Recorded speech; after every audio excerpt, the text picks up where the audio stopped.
Ibu, mohon maaf, ternyata dari tadi sepertinya di mute, Bu. Nggak ada suaranya. Iya, mohon maaf ya, Bu. Ya. Oke, Makanya makasih, makasih. layarnya jalan tapi nggak ada suara Ibu. Maaf, Bu. Ya, oke. Ya, oke, oke, makasih. Nah, gini teman-teman. Jadi, eh, di sini ya, karena di NF itu teman-teman menyusun draft artikel jurnalnya itu disarankan di submit di The Basic gitu ya. Di sini saya akan jelaskan apa sih bedanya jurnal, kemudian artikel artikel ilmiah atau paper. Nah, di sini The Besti itu nama jurnalnya ya. Jadi jurnal itu ada The Besti, ada JTT, mungkin nanti ada jurnal Cakrawala, kemudian jurnal apa lagi ya, Telkomnika kalau nggak salah ya. Itu nama jurnalnya. Nah, yang dimaksud artikel itu adalah artikel-artikel yang dipublish atau dimuat pada jurnal tersebut. Biasanya kita bisa lihatnya di arsip ya, teman-teman. Terus di sini berarti The Besti itu baru baru dua terbitan ya. Jadi volume satu, volume satu nomor 2. Ini artinya 1 tahun itu dia mengeluarkan dua terbitan. Nah, kita coba klik. Oke. Nah, di sini nah ada beberapa artikel yang memang dimuat pada jurnal tersebut. Nah, kalau kita lihat penulisnya ini ya, nggak nggak asing ya. Nah, gitu. Jadi memang kita kenal. Nah, memang di The Besti ini apa namanya disarankan adalah draft artikel ya atau artikel nanti yang sudah jadi itu bisa disubmit ke The Besti dan kemudian dipublikasi di sini. Begitu. Nah, ini ada arsip yang uh, Mei, kemudian yang November juga. Nah, gini ya, gitu. Oke. Tapi teman-teman kalau misalnya nanti artikel teman-teman atau tulisan teman-teman itu bagus, biasanya dosen pembimbing itu akan menyarankan bisa dimuat ke jurnal di luar NF gitu. Kalau The Betty, JTT, JIT itu kan punya NF ya, bisa dipublish di luar NF. Misalnya di Telkomnika, Cakrawala, terus pedagogi ya, dan lain-lain. Nah, setiap jurnal itu pasti ada skopnya gitu. Misalnya nih, Journal of Digital Business and Technology Innovation. Berarti kan dia hanya apa namanya memuat artikel-artikel yang topiknya tentang digital business dan teknologi innovation. Begitu. Nah, jadi tolong nanti kalau misalnya teman-teman diminta gitu ya dosen pembimbingnya, coba submit ke jurnal lain, bukan The Basic. Jadi cari yang skopnya sesuai dengan topik teman-teman. Begitu. Oke, kemudian di JTT juga sama. JTT-nya, oh ya, dua. Di sini bisa diterbitan, kemudian diarsip. Ya, JTT ini sebenarnya lebih bagus ya daripada The Besti. Kenapa di JTT ini memang dia sudah punya semacam apa ya sertifikat gitu ya, sertifikat kalau jurnal ini itu sudah dapat, oh, bisa nggak ya? Akreditasi berapa. Jadi kalau kita tataran jurnal di Indonesia itu ada jurnal terakreditasi peringkat 1 sampai 6 gitu. Nah, JTT ini sudah peringkat 4 gitu. Nah, kalau The Best kayaknya belum deh ya. Cuma agak susah kalau teman-teman itu nanti diminta oleh dosennya submit aja ke jurnal yang terakreditasi Sinta ya, namanya terakreditasi Sinta kalau nggak satu, dua atau tiga. Tuh, kenapa rata-rata jurnal tersebut itu menggunakan bahasa Inggris, terus proses reviewnya ya itu cukup ketat juga gitu ya. Tapi paling nggak teman-teman di sini sudah paham lah ya, yang mana yang jurnal, mana yang artikel. Nah, di sini coba saya lihatkan Desember ini ya. Nah, kalau di sini ini uh, apa namanya punya punyanya NF juga, tapi nama-nama penulisnya kita agak agak ini ya, nggak apa agak asing ya di kita ya. Jadi memang karena nah kecuali nih gini, Norveli, oh ada Pak Rojul nih, gitu ya. Berarti terbitan dari anak bimbingnya Pak Rojul dipublish di jurnal JTT begitu. Nah, ini apa namanya bisa jadi rujukan teman-teman juga. Jadi kalau misalnya di rubrik penilaian itu ya di bagian daftar reference paling enggak kan disarankan ada 2 penelitian dosen NF gitu. Nah, teman-teman bisa cari ke jurnal-jurnal yang biasa disubmit oleh dosen-dosen NF gitu.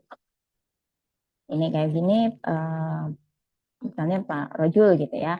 Nah, kalau misalnya teman-teman, Bu saya kesusahan kalau cari di tiap jurnalnya, saya kan nggak tahu. Ya udah, teman-teman cek aja di Google Scholar-nya gitu. Coba dicek Google Scholar gini ya. Nah, misalnya kita cari aja. Nah, ini kemarin saya coba-coba, oh Bu Tiffany misalnya gitu. Nah, kita cek aja di sini Bu Tiffany ini pernah mempublish apa sih gitu kan. Nah, di sini di tahun berapa? 5 tahun ke belakang kan, berarti sampai 2019. Nah, Bu Tiffany pernah nulis beberapa artikel ya. Nah, yang bisa teman-teman misalnya rujuk gitu. Oh, saya membahas tentang UI UX gitu ya. Oh, Bu Tiffany pernah nih nulis. Nah, ini sistem evaluasi user misalnya gitu. Nah, kalian bisa mencitasi terbitan dari Bu Tiffany gitu. Kalau misalnya,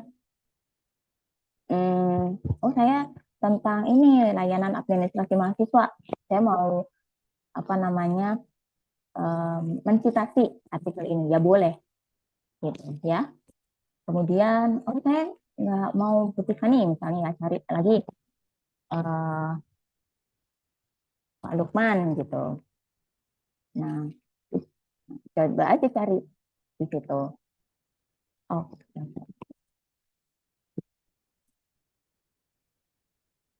dia kan enggak ya? Coba kita ke Bu Tiffany. Nah, gini, kalau cari artikel jurnalnya misalnya ke Kahoot ya, gamification gitu. Nah, kalian klik ini aja judulnya, langsung nanti diarahkan ke artikelnya. Nah, ini kan Bu Yeti, Bu Tiffany sama apa namanya Pak Saiful gitu ya. Eh, kayaknya Pak Saiful hari ini nikah deh. Jadi mungkin teman-teman tadi ada yang hadir ya. Ah, Oke, ini artikelnya. Teman-teman view PDF aja. Kebetulan di sini bisa nggak ya? Oh, ini harusnya open access sih. Oh, bisa. Oh, oh, dia nggak bisa nih, ya. Jadi teman-teman bisa mungkin ya cek view PDF-nya dia kebuka nggak gitu, ya.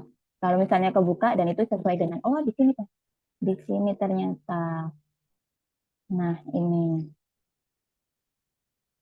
gitu. Jadi teman-teman bisa cek ya di sini kira-kira nanti sesuai nggak sama topik penelitian teman-teman begitu.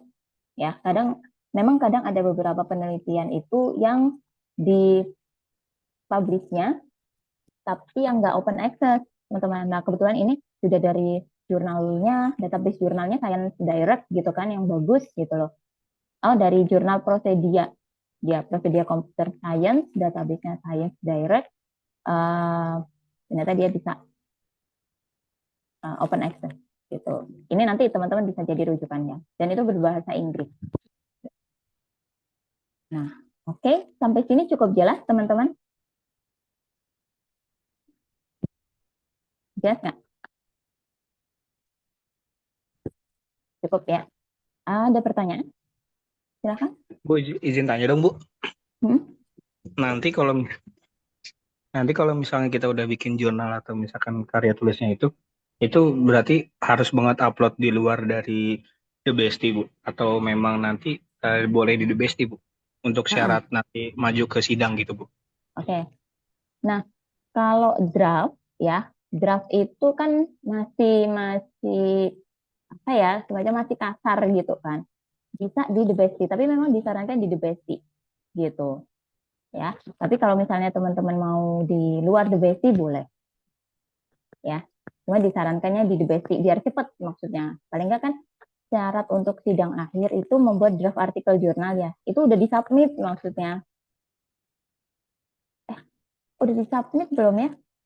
Kita teman-teman buat draftnya dulu deh ya. Buat draftnya dulu. Kalau misalnya memang perintahnya persyaratannya itu ternyata sudah disubmit, jadi boleh mensubmit. Kalau nggak gitu, submit itu syarat yudisium gitu ya. Soalnya seingat saya sih kalau semester lalu mahasiswa saya harus sudah mensubmit gitu dan bukti submitnya itu harus ada. Tuh, dan sayangnya waktu itu mahasiswa saya kan ada 3. Waktu itu sudah submit di luar tapi di reject gitu ya. Karena nggak sesuai topiknya gitu dan kurang dalam pembahasannya. Seperti itu. Tapi amannya kalau teman-teman uh, mungkin untuk cepatnya gitu ya, ya udah di Dubesti aja. Gitu. Berarti kalau semisal udah jadi benar-benar bukan file draft lagi, itu boleh di the bestie nggak apa-apa, Bu? Boleh, Oke. boleh.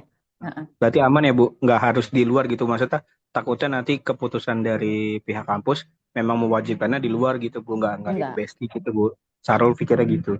enggak. Di luar itu kalau ada pertimbangan dari dosen pembimbing, menurut dosen pembimbing, ini sayang banget nih kalau di Dubesti. Ini harusnya di apa namanya jurnal Sinta 3 gitu ya karena penulisan papernya topiknya itu cukup cukup menarik gitu. Nah, itu teman-teman bisa disarankan di luar itu, di luar the bestie begitu ya. Tapi itu semua nanti dikomunikasikan dengan dosen pembimbing. Ada juga yang mungkin disarankan jangan di jurnal deh, di apa namanya seminar internasional, seminar nasional aja gitu kan pasti ada ya pengumpulan paper-paper gitu. Nah, itu juga bisa karena mahasiswa angkatan berapa ya saya lupa itu pernah karyanya diminta submit ke international conference kalau nggak salah dan itu lolos gitu ya. Alhamdulillah lolos. Ya memang dia harus melakukan presentasi gitu. Kalau udah masuk seminar, kemudian yang seminar nasional, seminar internasional itu mereka harus penyajinya ya, penulisnya itu harus presentasi gitu. Jelas ya. Presentasinya itu ke ini ya, eh, apa namanya, ke orang lain gitu, bukan ke dosen NF ya. Ke orang lain yang mereka itu juga menulis paper, di mana paper-paper mereka itu diterima dan diterbitkan kadang ke proceeding namanya gitu. Itu juga media media publikasi dan itu juga poinnya besar banget ya. Jadi sama kayak jurnal, proceeding itu bisa begitu. Jadi kalau untuk di the bestie ya nggak apa-apa ya, Bu. Aman-aman aja, Bu. Berarti tergantung nanti Aman. saran dari dosen pembimbing ya, Bu ya. Untuk di Betul. luar atau di dalam gitu. Oke, Bu. Nah, Ya, cukup. cukup, Oke. Bu. Terima kasih banyak, Bu. Yuk. Jadi memang amannya di The Besti dan itu memang disarankan oleh Prodi. Kemarin sudah saya konfirmasi, ini masih di The Besti, iya masih. Gitu. Nah, di The Besti paling enggak kan kita harus ini ya nyusun ya artikel ilmiahnya seperti apa dan topik apa yang akan kita ambil. Teman-teman nanti bisa unduh template-nya itu di sini, gitu. Nah, oke, kelihatan di sini. Ini ambil aja ya. Tuh. Nah, ini template-nya. Udah, unduh aja ya masing-masing. Nah, sebenarnya template itu antara The Basic, kemudian nanti ada Prosidia, Jurnal Telkomnika, Jurnal JTT, Jurnal Cakrawala, Jurnal Cendekia, dan lain-lain, itu beda-beda teman-teman.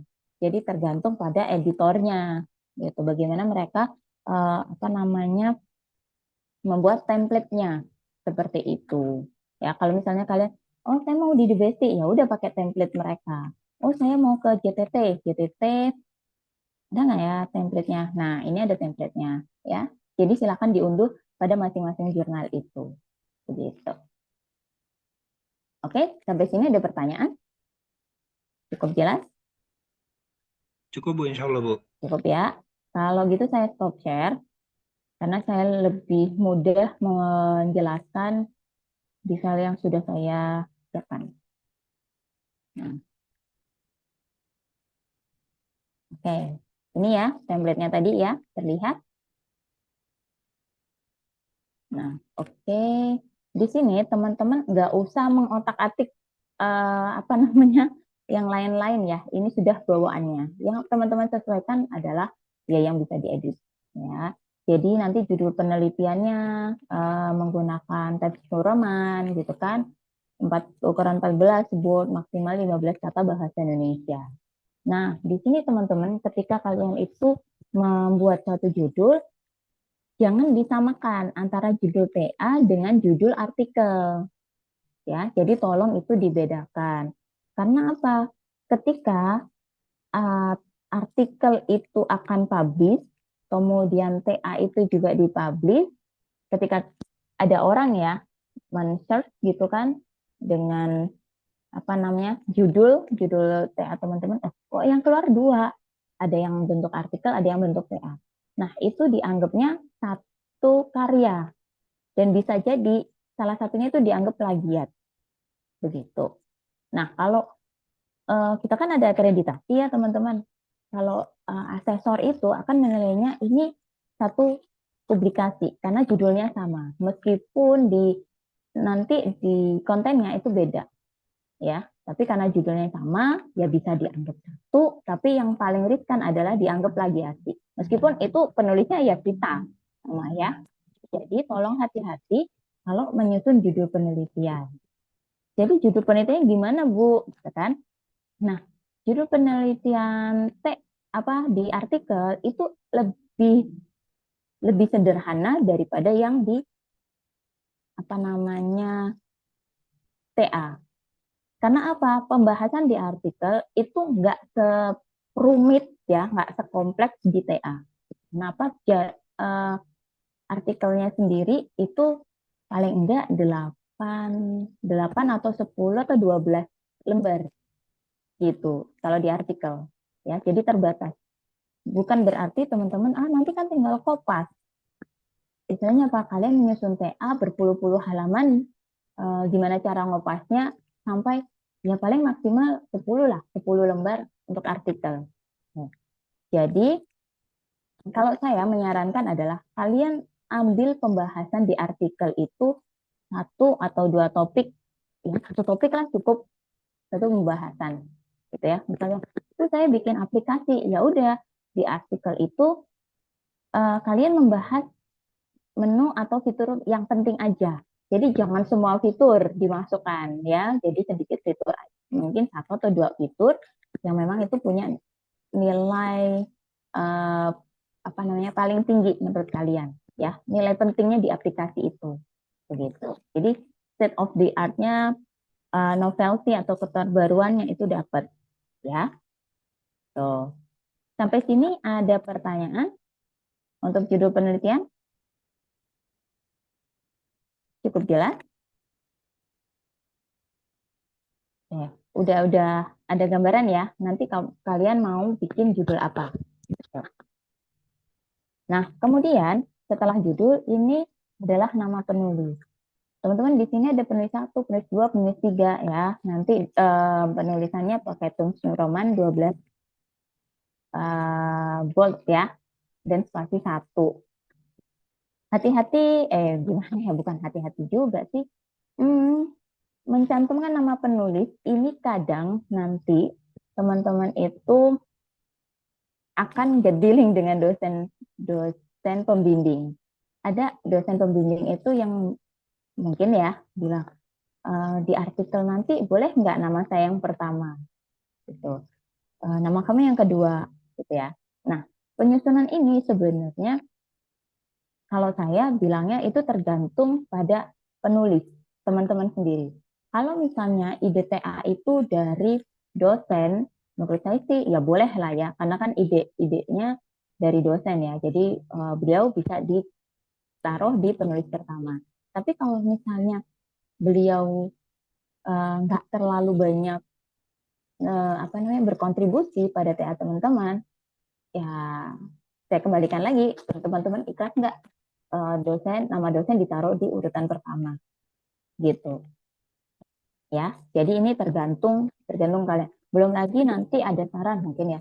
Nanti tolong dong dosen pengujinya dijadikan penulis ketiga gitu. Nah ini pasti nanti teman-teman kadang ada yang uh, kan pengujinya nggak terlalu berkontribusi, cuma ya doang misalnya kayak gitu ya. Dan kalian nggak cukup ikhlas untuk mencantumkan nama beliau ya. Kembali lagi, kalau saya sih menyerahkan itu hasil karyanya siapa begitu. Nah ini ya untuk pencantuman nama penulis. Nah kadang penulis pertama nama dosen, penulis kedua baru mahasiswa. Nah kalau kayak gitu gimana? Ya saya serahkan ke pemilik pemilik naskahnya ya. Sampai sini cukup jelas teman-teman?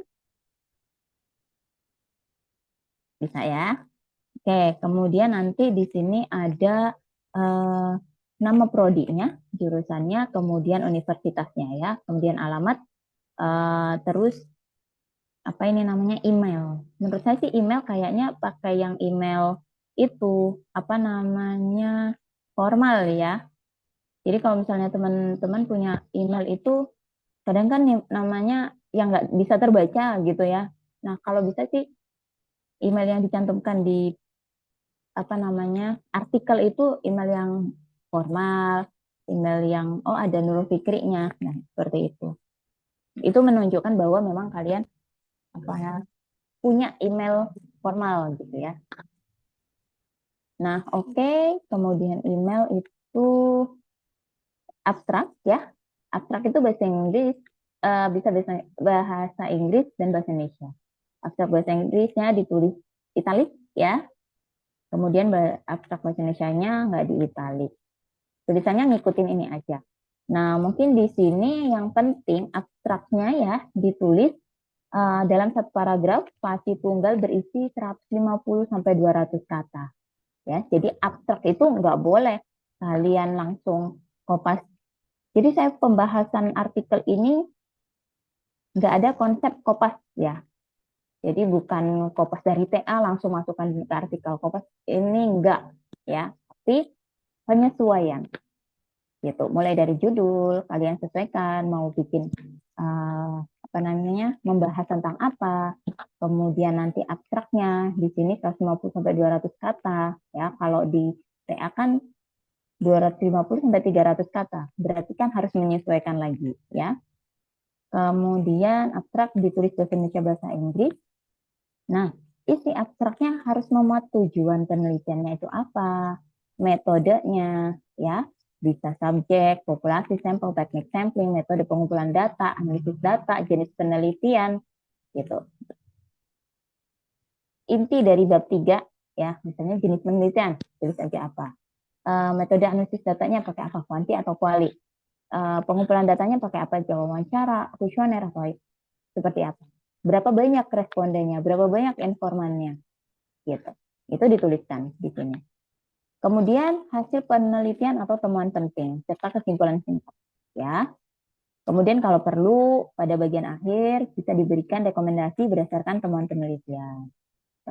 Oke. Di bawah abstrak sertakan 5 kata kunci yang masing-masing dipisahkan dengan tanda koma, ya. Jadi pilihlah kata kunci yang memudahkan artikel Anda ditemukan di mesin penjelajah. Kalau saya kata kunci itu sesuai topik ya. Yang pertama topik, lokasi, kemudian topik itu kan biasanya ada apa ya variabel-variabel yang ada di judul. Misalnya ada 2 variabel terus um, apa namanya objeknya. Nah itu bisa ya. Bu, kalau saya mentok nggak ada gimana? Ya udah pakai aja framework. Frameworknya apa ya?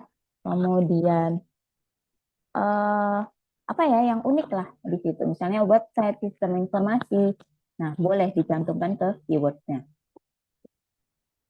Oke, penulisan abstrak sudah cukup jelas.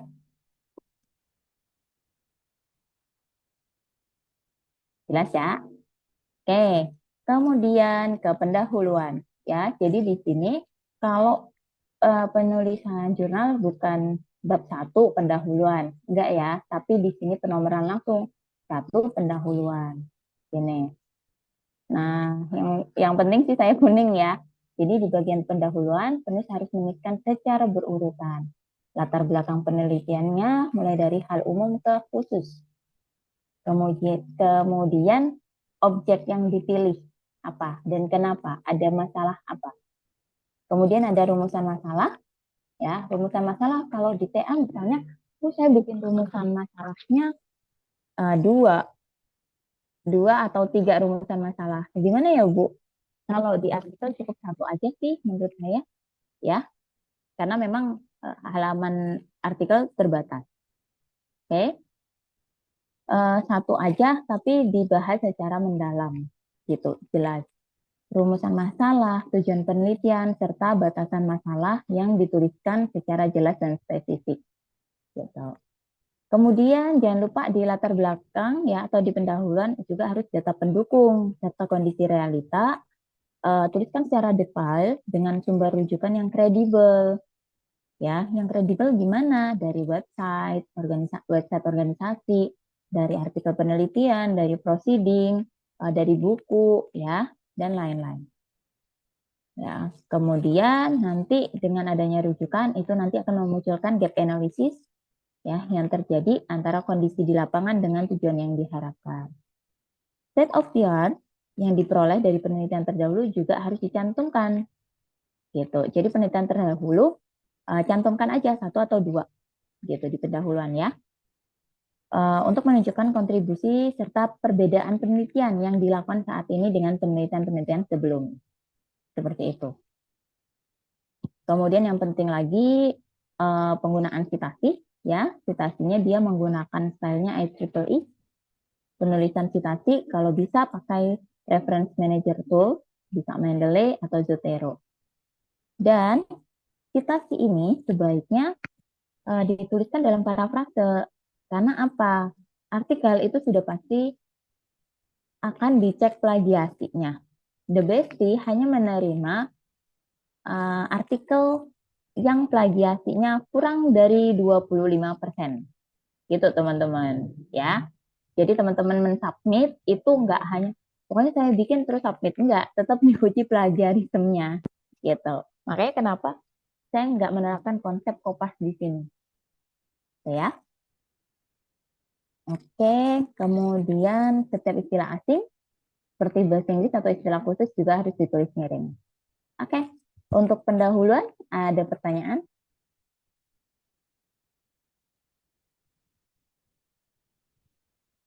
Cukup jelas ya.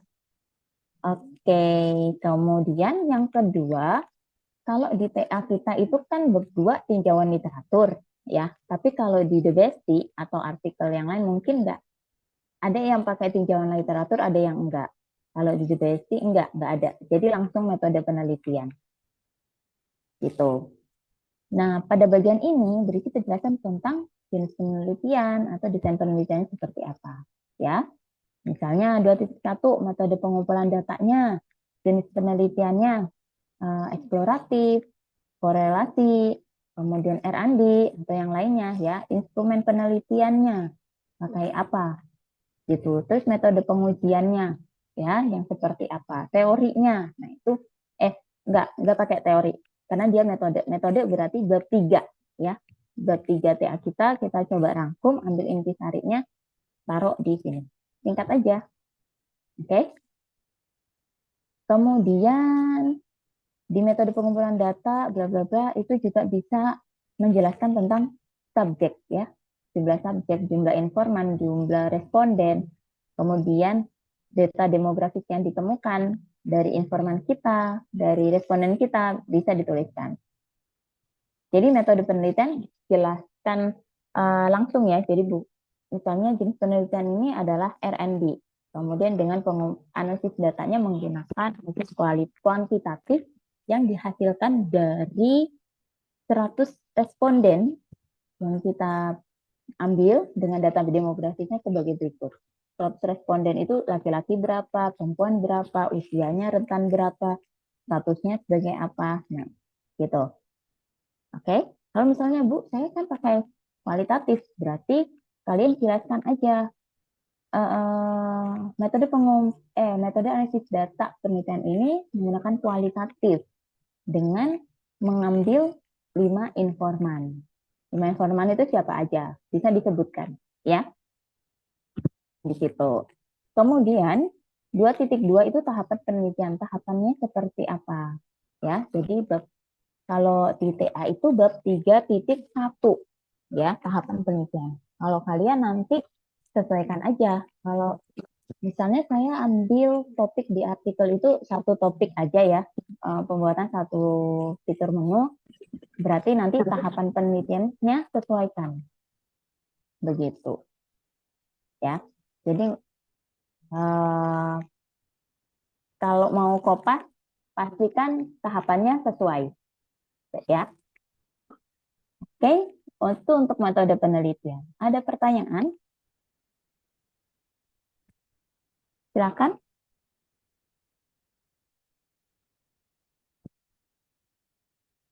Nggak ada? Oke.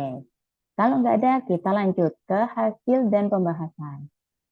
Hasil dan pembahasan ini adalah menjelaskan ya data hasil penelitian dan pembahasan yang memiliki hubungan logis dan memiliki fokus pada kesimpulan.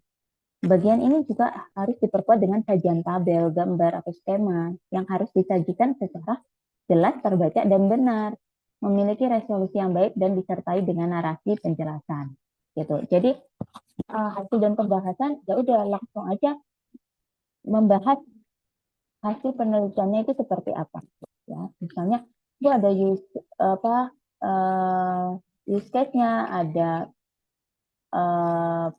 flowchart-nya, atau yang use case diagramnya atau yang lain ya itu silakan disesuaikan. Ya, misalnya kita bikin satu menu aja sebenarnya banyak banget. Ya udah berarti di artikelnya bikin satu menu aja ya atau satu fitur gitu ya. Tapi itu yang paling utama. Karena nanti pasti dijelaskan di latar belakang kenapa kalian mengambil atau menganalisis satu fitur tersebut. Tuh, itu harus kuat ya. Terus kemudian nanti hasil dan pembahasannya ya ambil aja yang memang membahas fitur itu.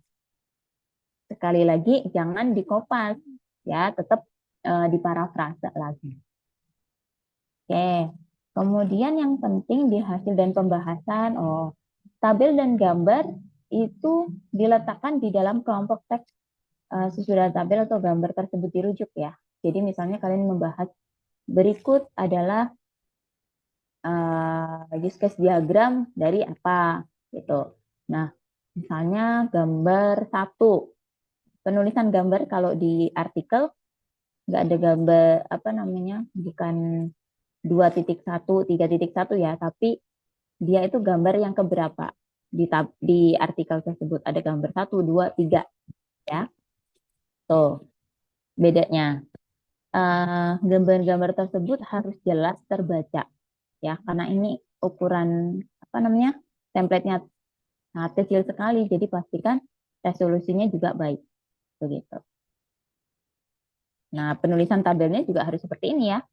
Tabel 1, tabelnya di bold, tulisan tabelnya di bold, terus judulnya biasa tapi istilah asing harus di italic gitu. Nah, model tabelnya seperti ini ya, ya diikutin. Oke. Gitu. Gambar, oke. Gambar judulnya tetap di bawah ya. Tapi ini ukuran berapa? Ukurannya 8, teman-teman. Kalau udah judul tabel dan judul gambar 8. Times New Roman 10. Kontennya 10. Oke, gitu. Kemudian yang terakhir adalah kesimpulan. Bagian kesimpulan itu bertujuan menjawab rumusan masalah ya, pertanyaan penelitian. Dan kalimatnya nggak nggak usah diulang gitu. Jadi bikin kalimat yang efektif. Biasanya kalau kesimpulan itu sangat sangat minim sekali ya, sangat dikit sekali, paling 2, 3, 4, 5 kalimat gitu aja.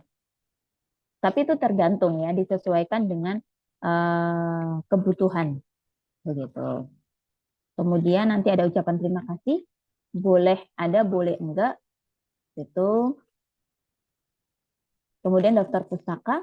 Daftar pustaka ini harus berisi pustaka acuan ya, yang berasal dari sumber primer, jurnal ilmiah, paling enggak 80% dari keseluruhan daftar pustaka. Diterbitkan 10 tahun, teman-teman. Jadi kalau teman-teman mau pakai daftar referensi yang 2015 masih boleh ya. Jumlah referensinya paling enggak minim itu 10 gitu, dengan menggunakan ini ya, Mendeley, EndNote, Zotero atau lainnya. Kemudian nah ini sebenarnya harusnya the basic ya, pakainya IEEE. Nah, oke. Ada pertanyaan untuk penyusunan artikel jurnal? Ini cukup deh. Silakan. Ada pertanyaan?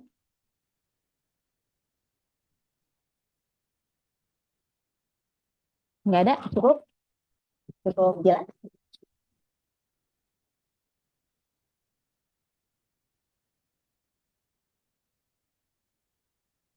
Oke. Oke, mungkin ya teman-teman belum ada pertanyaan karena ya ada yang belum nyusun, ada yang belum ada gambaran, mau ada yang saya nunggu dulu deh rubrik rubrik penilaian saya itu seperti apa gitu ya. Karena gini, teman-teman, kenapa draft artikel itu diletakkan sebagai syarat sidang ya, sidang TA.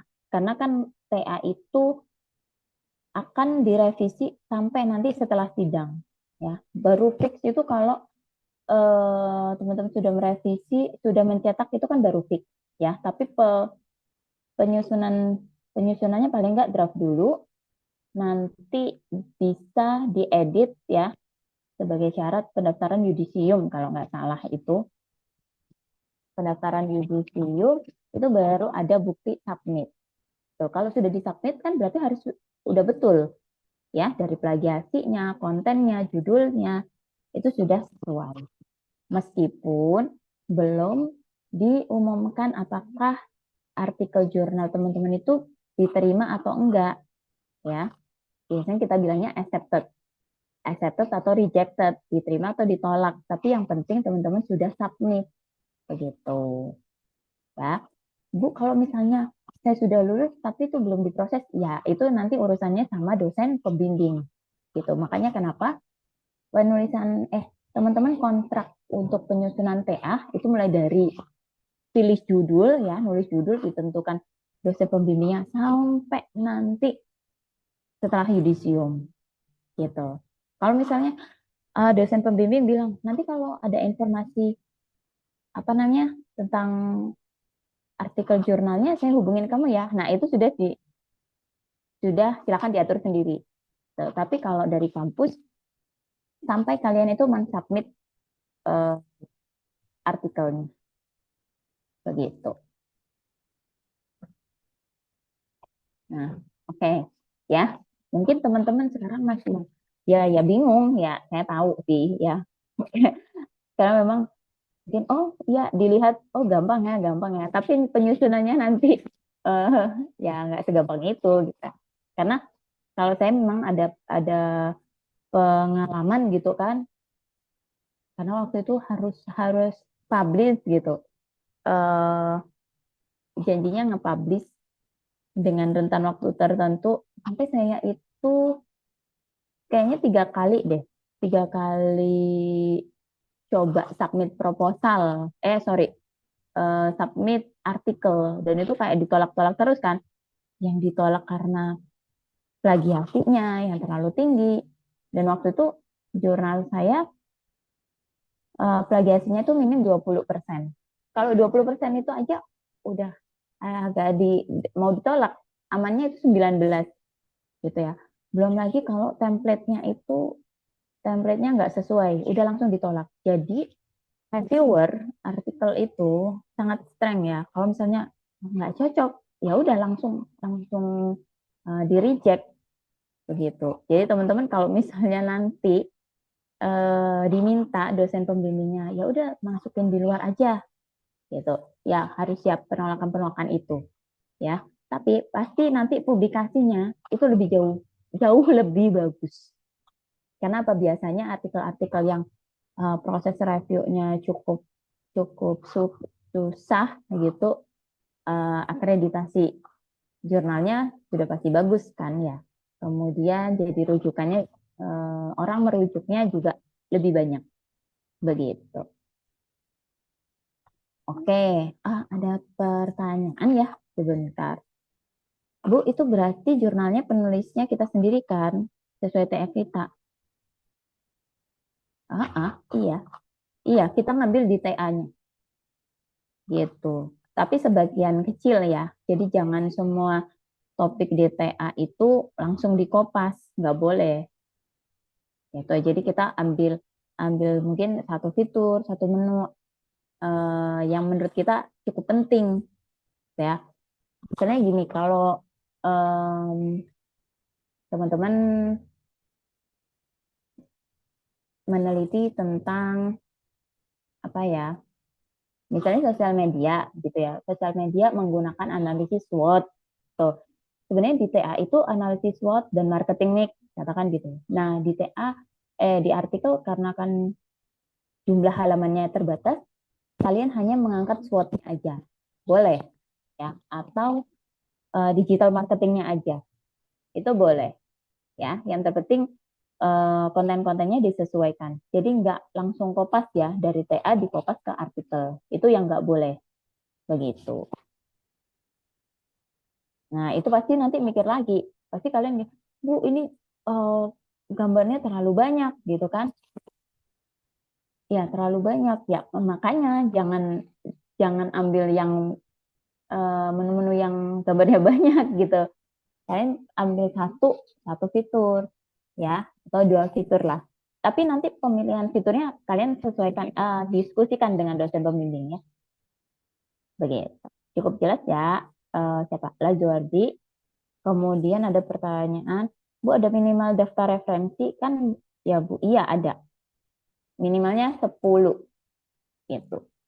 10 referen dan itu 10 tahun terakhir gitu. Kemudian pertanyaan dari Said, oh, apakah tiap kampus secara umum sama aturannya atau beda? Kemudian apakah tiap tahun berubah atau umumnya sama aja sebenarnya? Ya, tiap kampus kayaknya sama aja deh. Jadi setiap apa namanya, mahasiswa yang lulus gitu kan, mau lulus itu pasti disarankan untuk membuat artikel. Kalau nggak salah artikel pertama itu waktu saya lulus S1 itu tahun berapa? 2013 ya. Waktu saya S1 2013 itu sudah diminta untuk membuat artikel gitu, artikel penelitian. Dan waktu zaman saya karena apa ya? eh, Keterbatasan materi juga. Jadi saya nggak ngerti gimana caranya membuat artikel itu yang baik seperti itu. Nggak ada materi-materi seperti itu, nggak ada. Gitu, teman-teman. Jadi benar-benar mikir sendiri kan.